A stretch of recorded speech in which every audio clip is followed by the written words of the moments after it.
15 to 12 to noon.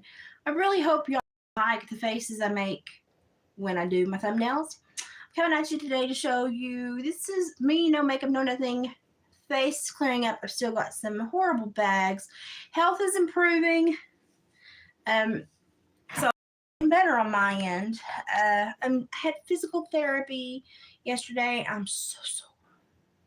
Just from elongating muscles. How can you be sore from just like stretching your muscles? I'm sore from just stretching my muscles. But I am feeling and doing much better. And I wanted to come on here. I feel like I've got this way up, but if I come down to where you can like see me, I don't know, it's weird. Anyway, I've made it wide because I want to show you a couple things I've been working on while I've been sick. So this is going to someone who just had a very special birthday. Hey, you, Billy. And this is my first kind of puzzle piece dream catcher, and it will hang. I'll put a swivel in the middle and have it had a braided piece of leather here, and so it's meant to hang and kind of free flow. I may even put swivels on each side and do a triangle above, but it's meant to hang. And so it's got this round one, this kind of weird one, this triangle shaped one, and then there's a special thing that's going to go here to fill in this spot. I'm doing this one maroon and white.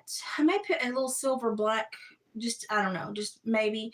And this one was all turquoise because I like to do one solid. This one is going to be a bunch of different colors. And then it will hang either from each side in a triangle spinner or from the middle in a spinner. I have to get the weight right and balanced after I get all the drop feathers and fur and pretties on it.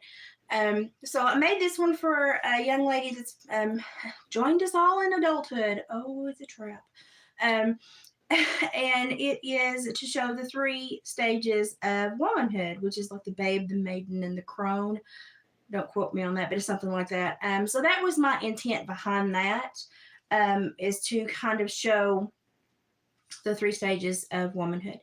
And I'm really tickled with the way that this turned out, being my first kind of free-flowing formed art piece. Of course, it's not done yet, obviously. And as thin as these are, when you actually get them woven, they're very sturdy. So these are going to be the 2 plainer. The one in the middle will be the one that is really going to be busy. So when I get it done, I'll be sure to show you. It's been working on this for a while, and sometimes I work on it, and then I have to undo what I just did because then I'm like, no, that's not right. Then I have to go back and start. So David came home from work last night, super excited because one of our YouTube viewers is supporting him on his Etsy store and going to be making a purchase this weekend. And worked the deal in that, could I, do I feel well enough to throw in a free dream catcher as a thank you? Because y'all know that if you're one of the viewers on YouTube and you make an order on David's Etsy store, which is Hillbilly Heart Decor, if you go and order a fur item or anything from David, hi Third Eye, hey Hillbilly, if you order anything from David's Etsy store, then normally if I pack the box, I send you extras. If you tell us you're a YouTube viewer, I send you extras because I can, and I like to do that. And if I feel really good and I'm able, or I have a strong like vibe that you're in need of a dream catcher, I'll do like this is like a dinner plate size one, a little bigger, or I'll even do a little mini one and send. I like to surprise our customers with extras, and sometimes the extras can be quite large if I get like a heart vibe that tells me you need something specific. And this person has done a previous order, and I was really upset that I was not in a health place where I felt like I could sit down and like weave one out and get it ready and get it shipped. And so I missed the last order they did, and I felt bad because I really wanted to send one then. So I think David knew that I'd been wanting to make these people one as a freebie and a thank you. And so when they were talking apparently last night when he was on break, he was like, yeah, he's like, they were looking at, I guess, stuff they wanted in the store, and there was some other stuff they were interested in, and I think he ended up doing a bundle with them. And but then he was like, I can even get Liz to throw in a dream catcher, and he knew I would because I'd said that I wanted to send one the first time. I hadn't felt like sitting down and weaving one for this person. But this person has been such a great supporter of the channel and of David's Etsy shop. And I really really like, do I need, sometimes actually when I get done, they'll have fur drops, fur dangles, wooden water buffalo beads, wooden beads, bison horn beads, bison bone beads. I will put coyote and raccoon and other teeth on them sometimes. It just depends on what I feel led to put on and what I think maybe the issue why I'm weaving. Right now, this one's just started, and I've got all happy juju vibes right now, so I'm digging this one. It's like a really pleasant little weave. Nothing's like smacked me in the face yet as far as like emotionally. And I do pick up on a lot of things when I weave. And if I do, I write you a letter about what I pick up when I weave. And I tell you why I made certain choices and what the feelings behind them were. So, but I love making dream catchers, and this is great physical therapy for my hands. My doctor is like amazed at how much better my hands, the tremor in my hands is almost gone, and my hand strength is holding while the rest of my muscles seem to be falling apart. My hands are doing great. So my doctor's just, he's super stoked. You won't talk raccoon teeth against me. Well, and here's what you'll love me though, Third Eye, is when they do the big meat hunts out at the Coon Hunters Club, because it's a whole breed of people here. I mean, it's just their mountain men. David will go out there, and if the people don't take their kill home, don't want their pelt, don't want the coons that they harvest. And here's where we still are very much country bumpkins. There are families there that will take them home and eat them. Now I draw the line at certain things. I'm country, but I'm a refined country bumpkin, I would like to say. I have limits. But David will go out there, and anyone that is not going to be claimed that is just going to be junked or is going to go to waste, he goes out there and he will either take or pay up to a certain amount for each one, bring them home so he can have the pelt, and we can also boil out and use the bones and the teeth, because the little varmints, it should not go to waste, so we try not to let anything go to waste. And when we know that they're having those big hunts, he goes out there. And we live in an area, sadly, where the numbers do have to be kept in check, because we have a lot of raccoons. They cause a lot of farmers a lot of problems. And so the hunters here that do these hunts do them for the farmers that are really overrun. So it's kind of like you scratch your back, I'll scratch mine. And then we get way down to the bottom of the scratching totem pole, and it's David who goes, and I'll take care of the animal and do something respectful with it, since it had to be dispatched. So it's kind of a trickle down, and we don't mind being at the bottom of the totem pole. It's fine, and we enjoy not allowing that animal to go to waste. Even when I see roadkill, I'm like, is it too messed up? Because it's an animal, and number one, it's sad that it had to conflict with humanity in that way. But number two, if it's useful, then in my Cherokee teachings and Lenape teachings, it was, if you can in some way carry on the use of the animal, then you kind of carry on the animal spirit. And so we do a lot of that around here. We try to never waste anything, and try to be super respectful when we handle the animals. And even when David is fleshing and getting them prepped to tan and stuff, we're never disrespectful to them.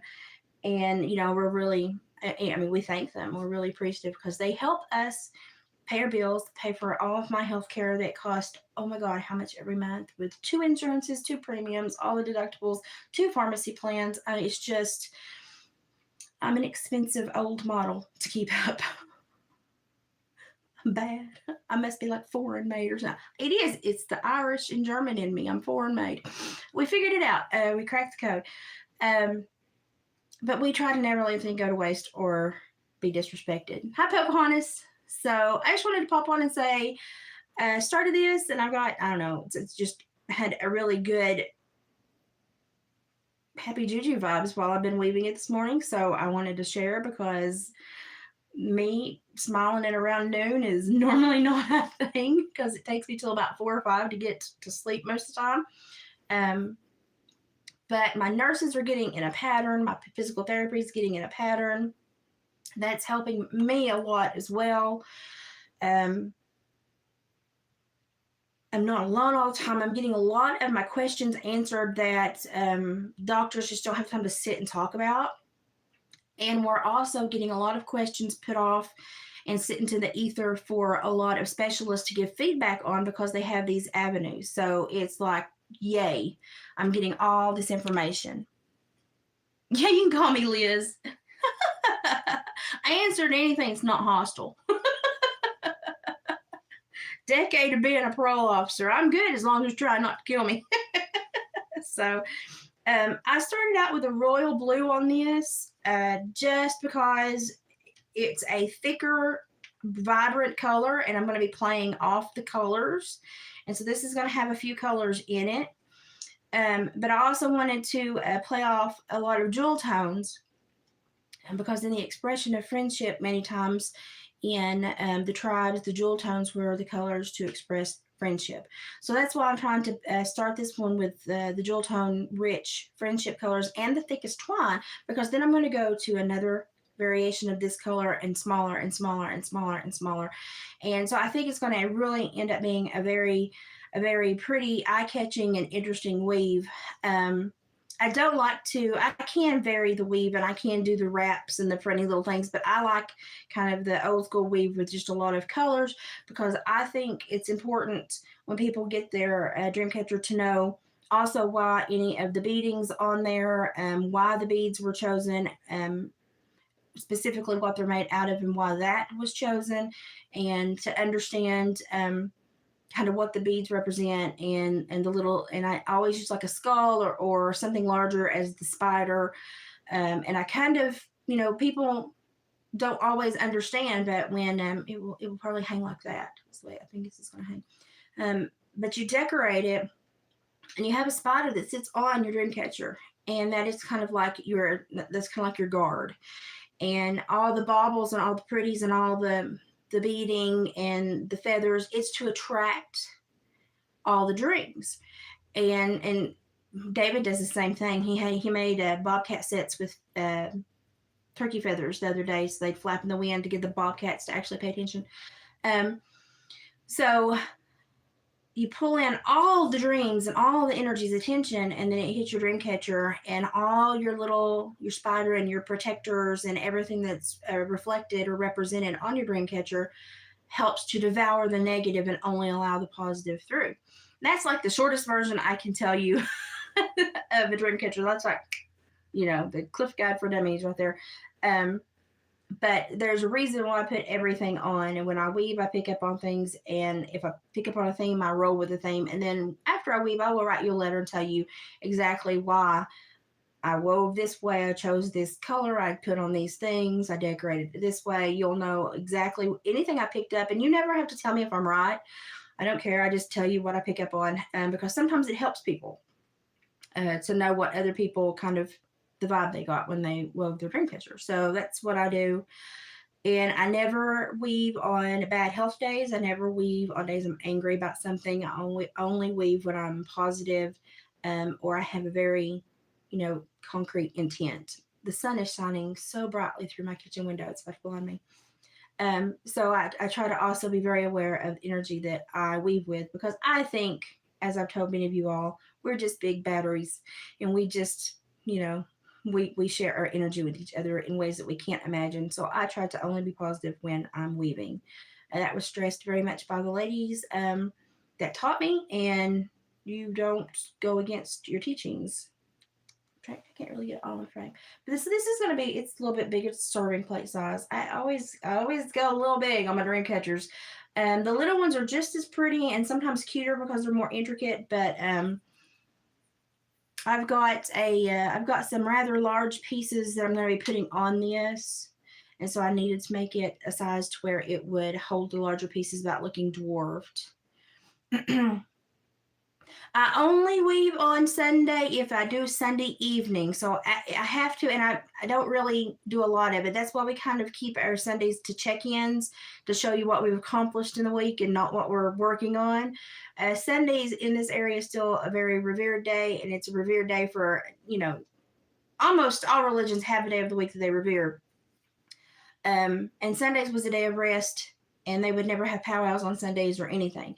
But if I have like accomplished and done all of my reflection and had a great day and it's Sunday evening and I've got a few minutes, I might, but I very rarely do. Normally, that's why Sundays is our check in.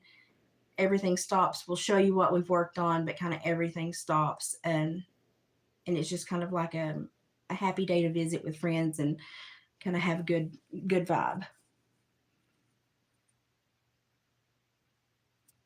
I grew up in the backwood Bible Belt where Sunday is the Lord's day, but even the Cherokee tribe, the Lenape tribe, believed in having a day of rest for Creator, even Creator needed a day of rest, and so there were days that things were not allowed to be done on. A lot of the Appalachia, watch me drop my thread. A lot of the Appalachia stuff.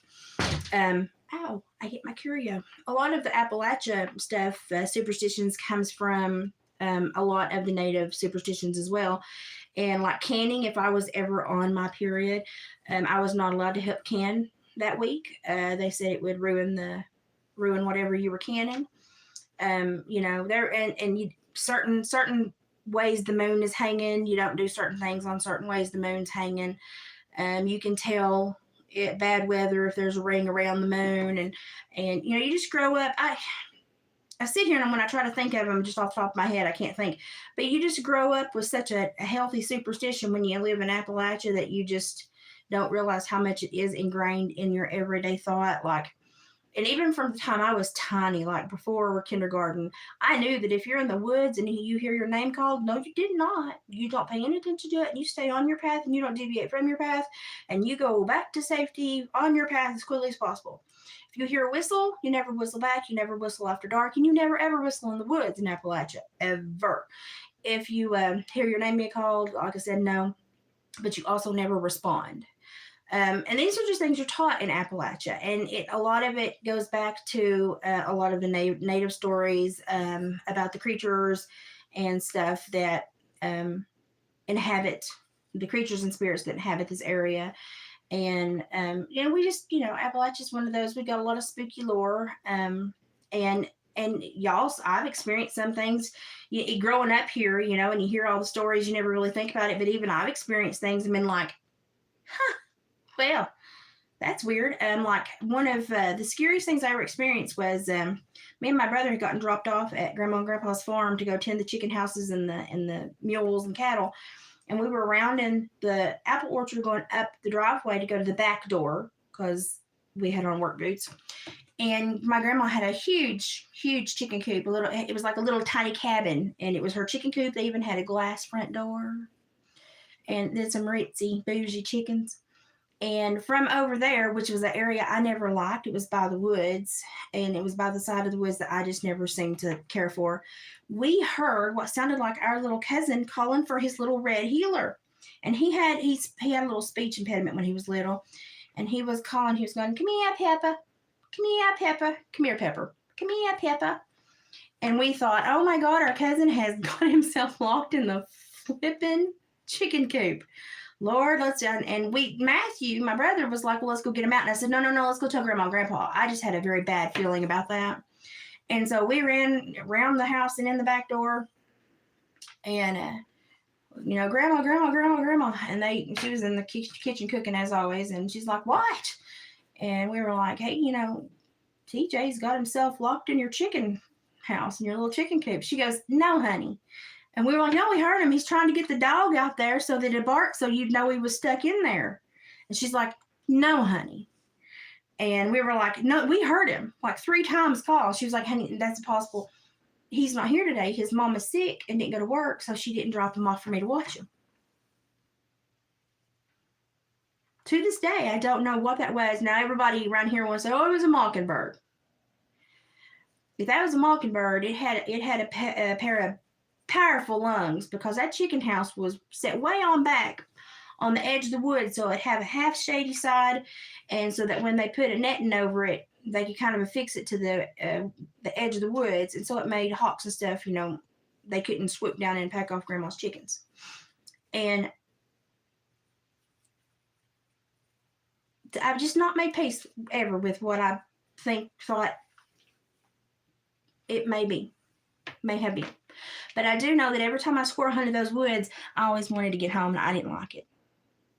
I didn't like squirrel hunting in woods at all.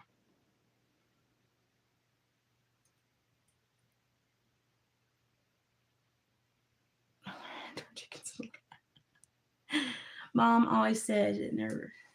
Yeah, never spawn and never whistle after dark. And yeah, you just act as though you didn't see it. You don't change. You don't change your path. You stay on the path you were headed on. You don't deviate from your original plan, because it said that whatever it is trying to get you off the path, or off the beaten path, or off the path you had planned, and confuse you to take you.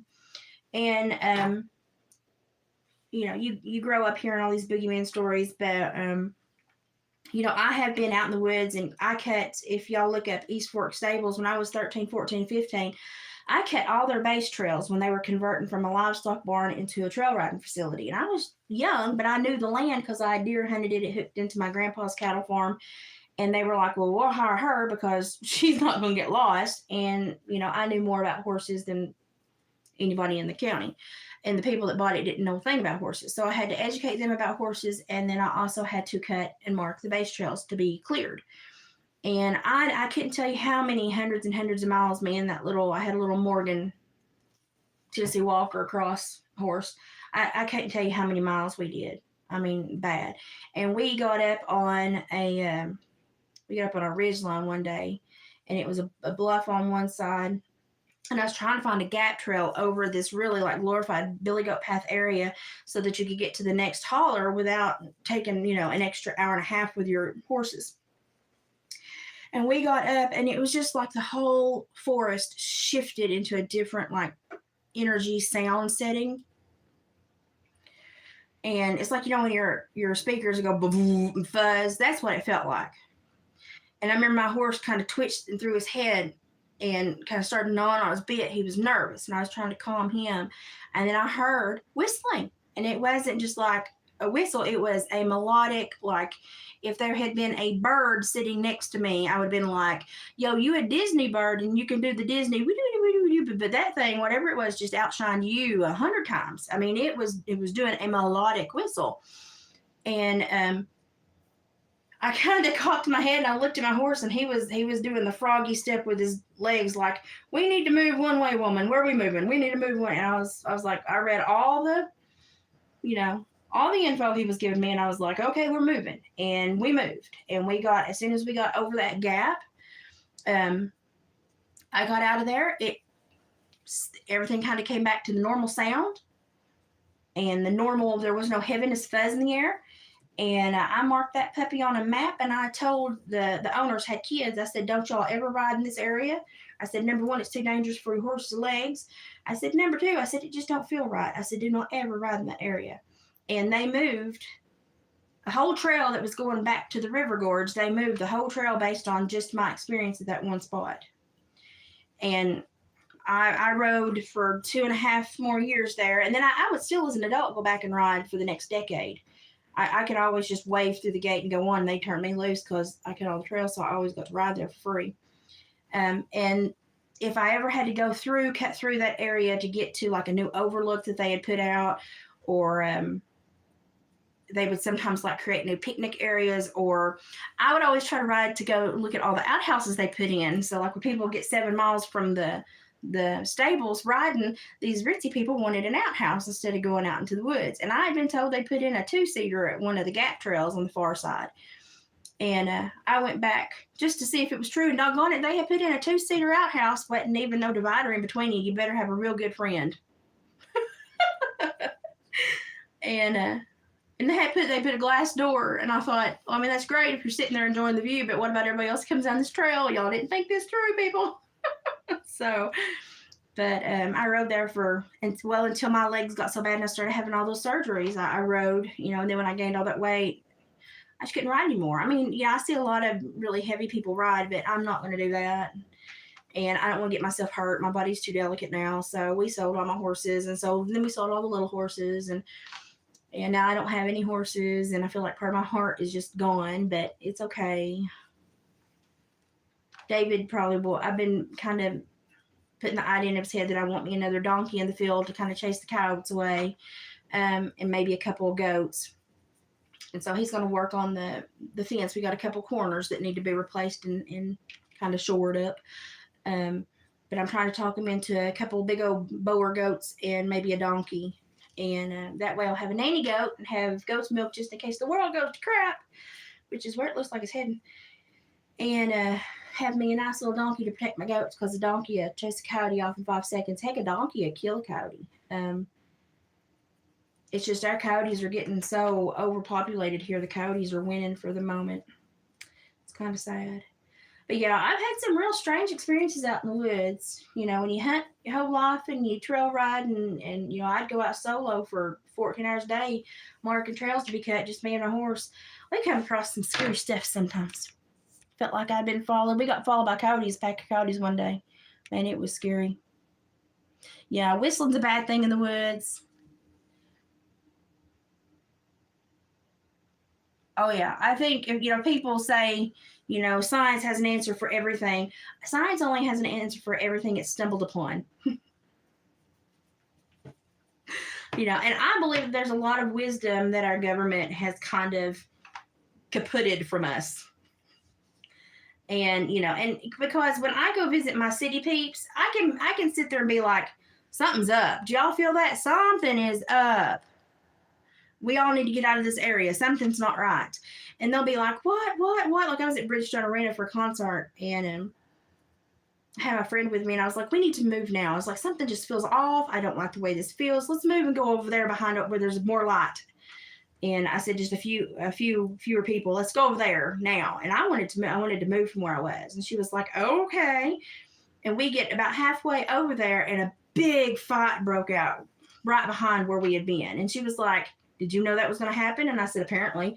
I said, it just didn't feel good over there. I said, did you not feel that? And she goes, no, Elizabeth. She's like, we were standing here on the street. She's like, waiting to try to get, you know, we're waiting for an open Uber to come up, because we were on the app waiting for an open Uber so we could get a ride, because they shut down all the roads, all the streets around Bridgestone after the concerts so you have to walk so many streets and then wait till an Uber comes available. And she had no idea that there was anything going on. And I was just like, number one, I heard voices that sounded upset. And number two, I just a bad energy juju vibe hit me. And number three, I didn't have a good line of vision where I was, and I couldn't see an out if something had occurred.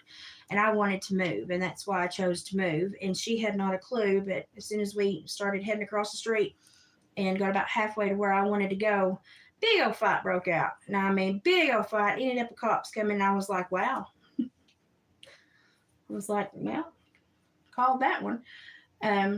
But you know, a lot of people don't have that anymore. And I think in many ways, our government has really tried to short sight us when it comes to our six senses. And they put us in this kind of state of where we think we're perpetually taken care of by them. And we're not. We're not. My God, we're mites on a chicken to them. And so people don't exercise or spend time with what I would call their sixth sense, and they end up not having a lot of what I would say is just common sense that, you know, get you out of a wet paper sack. You know, I met some people that couldn't fight their way out of a wet paper sack. And it's not to be disrespectful. It's just to say the human condition has become a very sad thing over the last several decades. You know, and I don't know if anybody else sees that, but that is definitely my perspective and perception and bias on that. And I think it to be a very true one. Because I try to talk myself out of thinking that. I really do. But I just really think that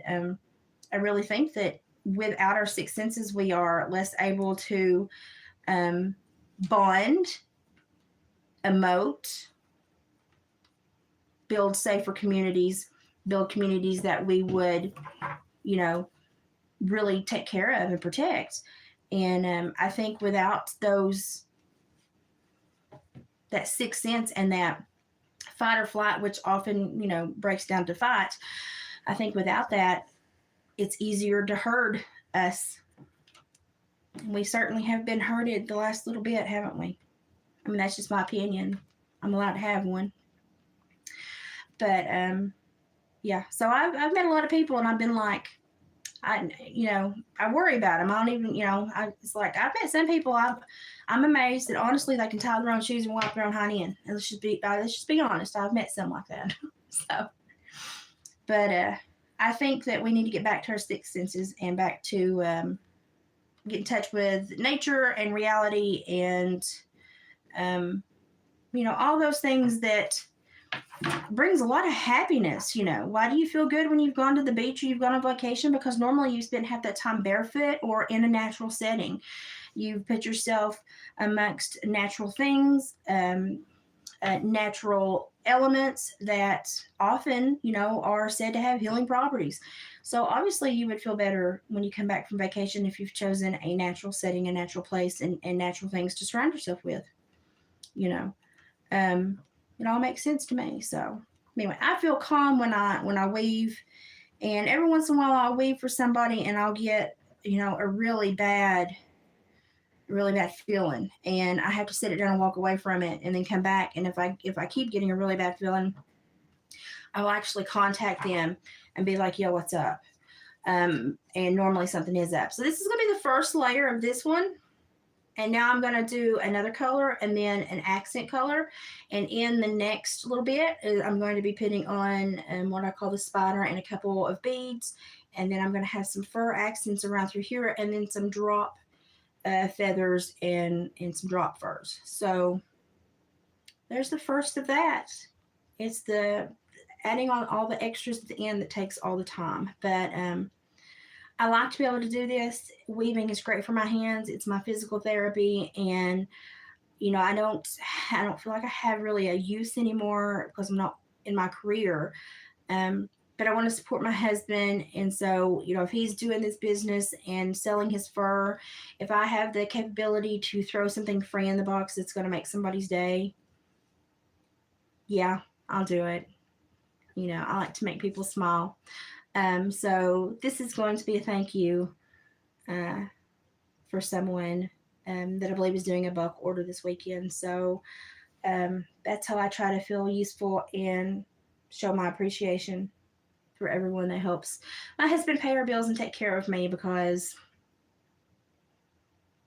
I require a lot of aid these days. I require a lot of taking care of. So, okay, I wanted to check in. I'm going to go have to ton and do a new color now. This is going to take a really big change as I do the next two colors. It's going to really change the way it looks, and I'll be back later, or I'll post community photos to show you what it ends up looking like. So thanks for spending a few minutes with me and having a little chit chat about the weird things in Appalachia.